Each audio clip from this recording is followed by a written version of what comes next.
Now, this week is all about your strength to muscle mass ratio, and what you're going to learn today is one of the most potent, highly effective ways to increase or maintain your lean muscle, to build strength, to normalize your blood pressure, and to get a host of the other benefits that you can get from resistance training with a very, very low risk of injury. And remember, that's important because a big part of this quest is your longevity, your ability to be able to come back over and over again without getting injured or burnt out or torn apart by the improper type of weight training. Now, the style of training that you're about to learn is called super slow training. Super slow training involves moving, as you might guess, as the name would imply, at a very slow pace as you go through a set series of exercises. Now, the important thing to realize about super slow training is that what we're achieving is a high amount of what is called time under tension for the muscle group. And this means that you only really need to do one single set for each exercise that you're about to learn, provided that you do that single set to failure with a lot of time under tension for each exercise. Now, there are 5 different exercises in a super slow training workout. The 5 exercises are a form of a chest press, which could be a bench press, a push-up, anything that involves pressing out and away from the body, a form of a pull down or pull up or other type of pull that engages the lats. So this could be a super slow pull up, it could be a lat pull down, it could even be using a band and performing a row. The third exercise is the seated row or any kind of horizontal pulling type of activity. A seated row, for example, could not only involve the seated row machine at the gym, but could also involve, for example, a bent over dumbbell row or a bent over barbell row. The fourth exercise in the super slow training routine is some form of a vertical press or a shoulder press. This could be a dumbbell overhead press, it could be a band overhead press, it could also be a machine shoulder press such as you would find at the gym. And then finally, your fifth exercise in this super slow training routine is a leg press or some form of a pressing motion with the legs.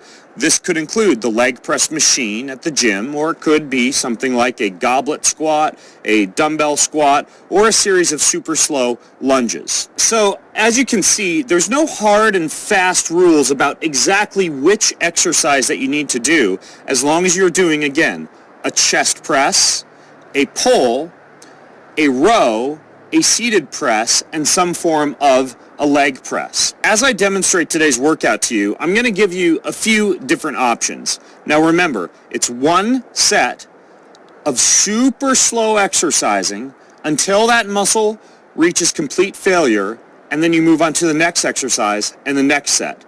Generally, you'll achieve failure of a muscle group within about 60 to 90 seconds of exercise. However, some people will do a super slow training set for up to 3 to 4 minutes for a single set. I would encourage you to lift at a slow enough pace to where you're spending at least 60 seconds on a set and preferably 90 seconds or more. Now in the video that's going to follow this super slow routine, you'll see the sauna routine that you should ideally use along with this super slow routine so that you get the benefits of post-exercise heat therapy. Now finally, this super slow routine, along with the sauna routine that comes after it, is a weekly part of the quest, meaning that once per week you'll do this routine. Trust me, it's more than enough as long as you complete these one single sets to complete failure, lifting at a very slow pace. Remember to set a trigger for yourself once per week, whether that be an app reminder on your phone or some kind of a post-it note or anything else that reminds you and triggers you to do this session on a weekly basis. So, are you ready for the super slow routine? Let's do this. What I'm going to do for the very first exercise is demonstrate to you a full and complete set for the chest press. After I show you the chest press and a few options that you can use for the chest press, I'll then demonstrate each of the following subsequent 4 exercises in the super slow training routine, but I won't go through a full super slow set for each of those. I'm going to demonstrate to you a full super slow set for this first exercise, however, the chest press. So for the chest press, what I'm going to demonstrate to you is a dumbbell chest press and also a band push-up variation.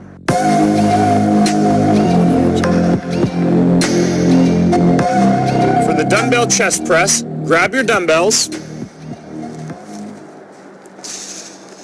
lay on your back on the bench, bring the dumbbells up to the shoulders, make sure that your positioning on the bench allows for your head to be supported. And from here, you're going to lift extremely slowly with these dumbbells. Here we go.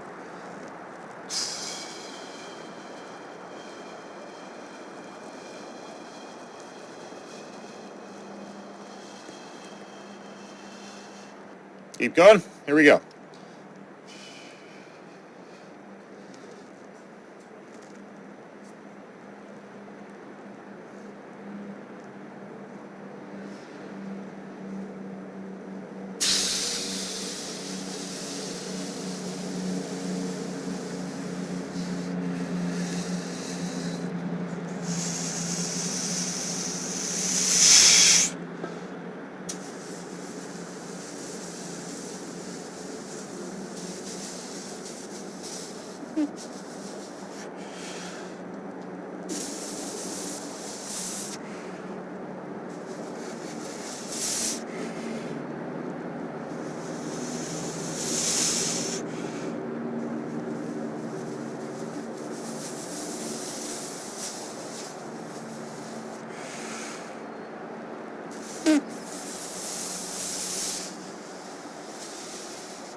Notice the slow, controlled pace and the amount of time under tension for that one single set. Now, in an ideal scenario, I would be using an even heavier weight than I'm demonstrating in this video to allow my muscles to reach complete failure. But what I've demonstrated to you is the pace and the intensity and the slow pace that you'll want to focus on for each of the exercises. Now, like I mentioned, you don't have to do the dumbbell chest press for the chest pressing. You can use, for example, the chest press machine or the bench press at the gym. And I like the machines, especially if you're just getting started and you have access to the gym, because they do a good job guiding you through the range of motion. What I mean by that is you could, for example, do the machine chest press, the lat pull down, the machine seated row, the machine shoulder press, and the machine leg press at the gym if you wanted to do this entire routine on machines. Now remember, for those machines or for any of the exercises that you do for the super slow training, you'll want to choose a weight that fatigues you completely over the course of the set. Typically, if you're going to spend about 90 seconds or more of time under tension, this means that you'll choose a relatively heavy weight, at least 60% or higher of what you would be able to lift one single time. Now, in addition, if you use free weights, please exercise caution and go slightly lighter than you might with the machines, because there is some inherent danger when you're lifting to complete failure with a free weight. Now, let's move on to that next exercise that I mentioned you could use as an alternative for the chest press, one that works quite well when you're traveling, and that would be the band chest press.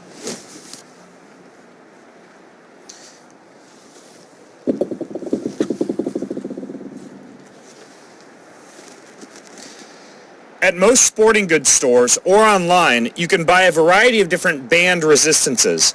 I tend to, when I travel, just toss a couple in my bag. You can see that this is a thicker resistance, this one's relatively light, and this one's medium.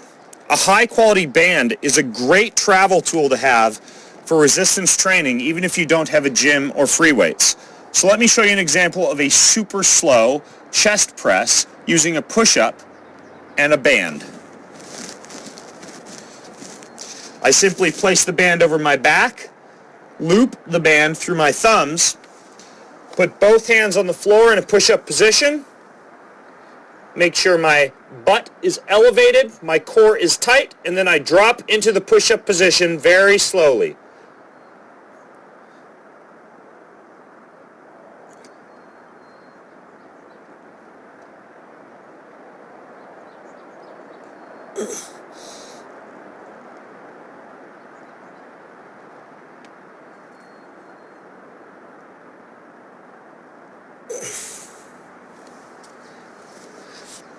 As you can see, by simply using a band, you can vastly increase the amount of resistance you can use for this super slow training routine.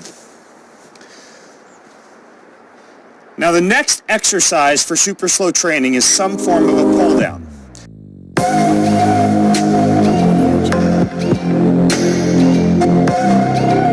Like I mentioned, I like the lat pull down machine at the gym.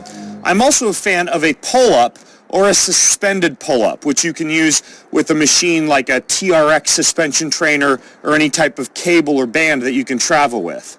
Now another exercise that I'll use quite frequently for the super slow pull down is a pulling motion called the upright row. For this, I like to use a band. You can simply stand on top of the band with your feet about shoulder width apart. If the resistance of the band is not heavy enough for you to get to failure within about 90 seconds, you can twist the band like so to create an X pattern. You can also adjust where your hands are placed on the band to increase or decrease tension. From here, I'm simply going to pull in a slow, controlled manner.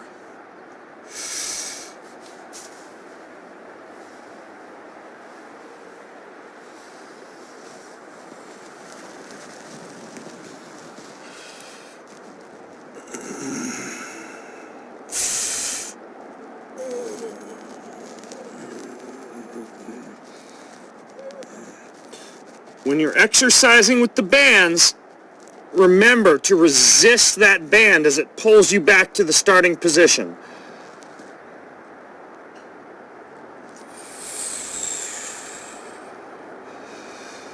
And that pace is in stark contrast to a normal pace you'd see during a weight training or resistance training session, which would be more like this.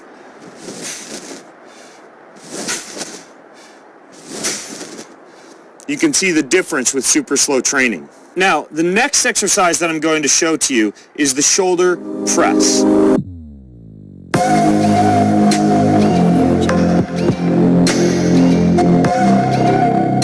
This is in stark contrast to the chest press, which was a horizontal push, and instead involves a vertical push.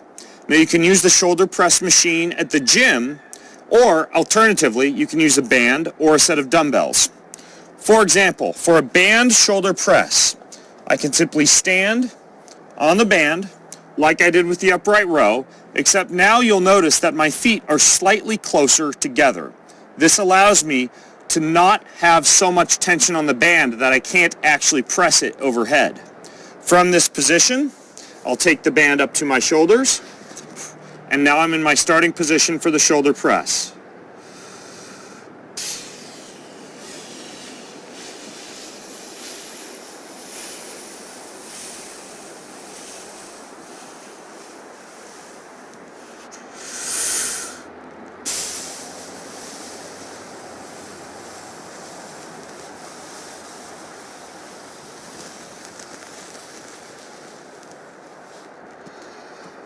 The dumbbell variation of this exercise can be performed seated or standing.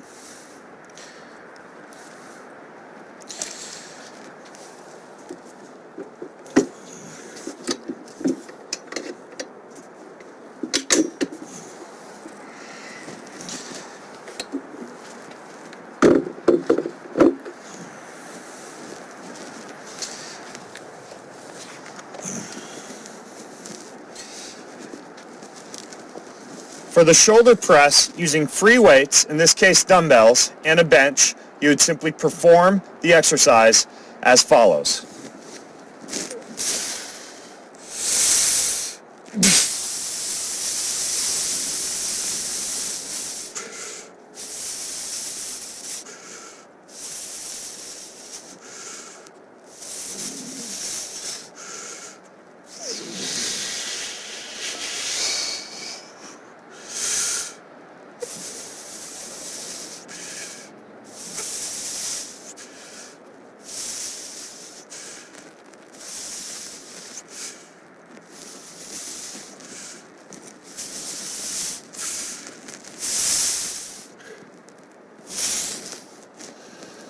After you've done the chest press, some form of a pull down or a pull up, and the shoulder press, you'll progress back to another pulling exercise. In this case, a variation of the row. Now, the difference between this next pulling exercise and the pulling exercise that I showed you earlier is that we're going to pull in a horizontal plane, either this direction if we're using a seated rowing machine at the gym, or in the case of what I'm about to show you, standing and pulling with one arm.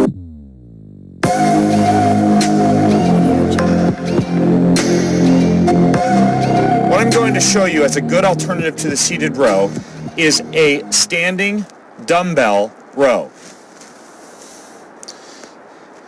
You'll want a bench or a chair and a free weight for this exercise. Support one side of your body on the bench and then hold the weight and pull very slowly.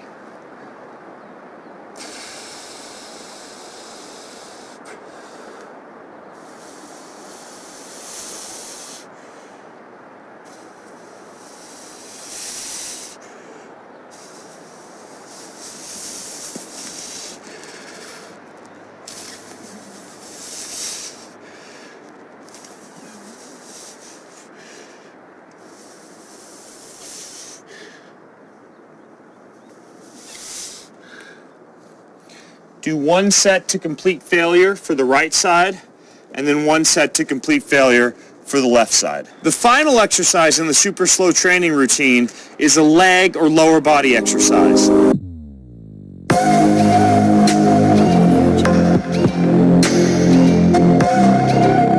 Now, you can use the leg press machine at the gym for this exercise, or you can use either of the two exercise variations that I'm going to show you, the super slow squat or the super slow lunge. For the super slow squat, I prefer to hold the weight goblet style, meaning against the chest.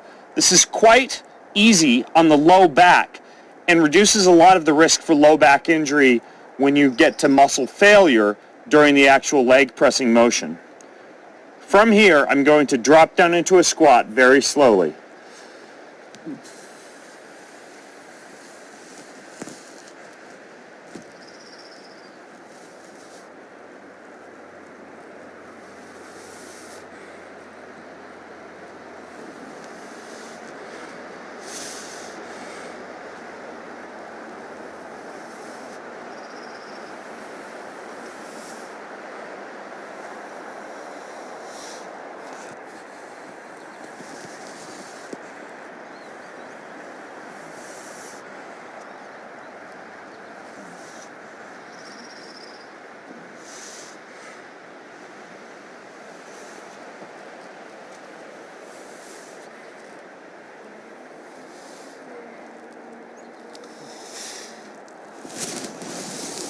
Alternatively, you can do the super slow lunge, either with weights or without weights.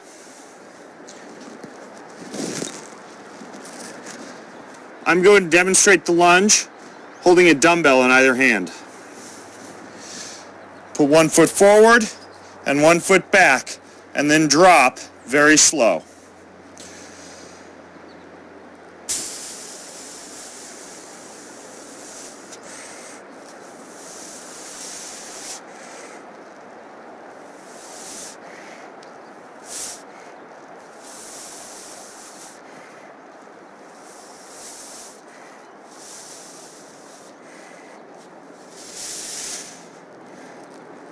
Once you've gone to complete failure on the right side, you'll then repeat that set for the left side. So there you have it. Chest press variation, pull variation, shoulder press variation, row variation, and leg press variation. You place each of those 5 exercises together, move extremely slowly with a long time under tension, and that's it. That's your super slow training routine. Now, in the assignment, you'll find each of these exercises in full instructions written for you. In addition, we'll soon be launching a Big 5 Super Slow Quest. So for those of you who want to take a deeper dive into super slow training, that quest will be right up your alley. Now in the assignment, you'll see a full list of each exercise and all instructions that you need for this super slow training routine.